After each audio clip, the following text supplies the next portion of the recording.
ഇന്ന് കാണിക്കുന്നത് ഇതേ നമ്മൾ കഴിഞ്ഞ ദിവസം ഉപ്പിലിട്ട് വെച്ച മുന്തിരിങ്ങ പാകമായിട്ടുണ്ട് കേട്ടോ. 2 ദിവസമായി.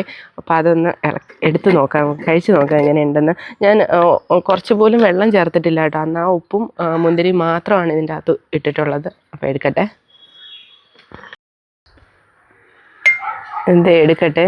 കുറച്ച് ഒരു ചെറിയ പച്ച കളറുണ്ട്, എന്നാലും ഒട്ടുമിക്കതും കളർ മാറിയിട്ടുണ്ട്.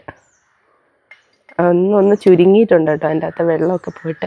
ഇനി അതൊന്ന് കഴിച്ചു നോക്കാം. ഇത് കുറച്ചെടുത്തിട്ടുണ്ട്, ഇനി കഴിച്ചു നോക്കാം. ആദ്യമായിട്ടാണ് മുന്തിരി ഉപ്പിലിട്ടത് കഴിക്കുന്നത് കേട്ടോ. കഴിക്കട്ടെ.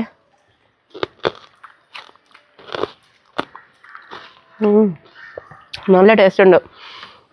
ഞാൻ വിചാരിച്ചില്ല കേട്ടോ ഇത്രയും നന്നായിരിക്കുമെന്നും. നല്ല ടേസ്റ്റ് ഉണ്ട്. ഉപ്പിലിട്ട് അത് കുറച്ച് അച്ചാറിടുവാണെങ്കിൽ കുറച്ചുകൂടി നല്ല ടേസ്റ്റ് ആയിരിക്കും എന്ന് തോന്നുന്നു. അപ്പോൾ എന്തായാലും ഇത്രയും ഉണ്ട്. ഇത് ഞാൻ അച്ചാർ കൂടെ ഇടാനായിട്ട് നോക്കാം കേട്ടോ. അപ്പോൾ ഇന്നത്തെ വീഡിയോ ഇത്രയേ ഉള്ളൂ. അടുത്ത വീഡിയോയിലൂടെ കാണുന്നവരെ ബൈ.